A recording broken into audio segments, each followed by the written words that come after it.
Wearing a face mask mandatory in Scotland and possibly going to come in England. So how will this all go down with shoppers? Live to Birmingham, our correspondent Becky Johnson. Afternoon to you, Becky. Much reaction yet?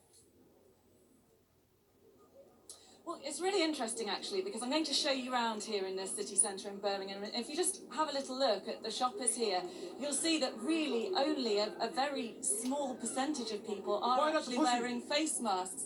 Apologise for that. Yeah, just a small percentage of people wearing face masks here in the city centre, and I've been in some of the shops and it's a similar situation there.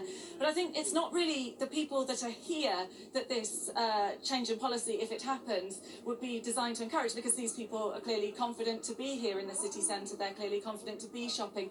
This is to entice people who aren't coming into city centres, who aren't spending, to feel that it might be safer if they had a covering on their face. Look, Birmingham has been hit hard by the news of 8 John Lewis stores closing earlier this week, because one of those is one of the flagship stores in this city centre. It was only opened 5 years ago. It forms the centrepiece of the new grand central shopping destination in Birmingham, and the news that is not going to be reopening after the pandemic has come as a huge blow to the city centre, and of course to the other businesses that store attracted custom to.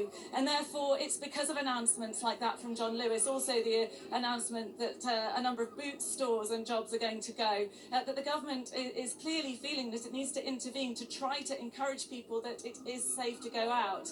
And if it is going to give people extra confidence that everybody will be wearing a mask in stores, then that's clearly something that the government is considering. You know, Boris Johnson sending that clear visual message by himself being seen out and about in a mask yesterday, I think is a clear sign that this might be on the way, as we know, already compulsory in shops in Scotland. But yeah, it's really interesting being in the city centre today and seeing just how few people are actually wearing them. As I say, it's the people that aren't here on what would normally be a very busy shopping Saturday that this policy would potentially be designed to entice back, to get spending again, to try to get the economy moving again. All right, Becky, we'll see what happens. Many thanks indeed. Becky Johnson in Birmingham. Once again, we should apologise for the use of unfortunate language you may have just heard.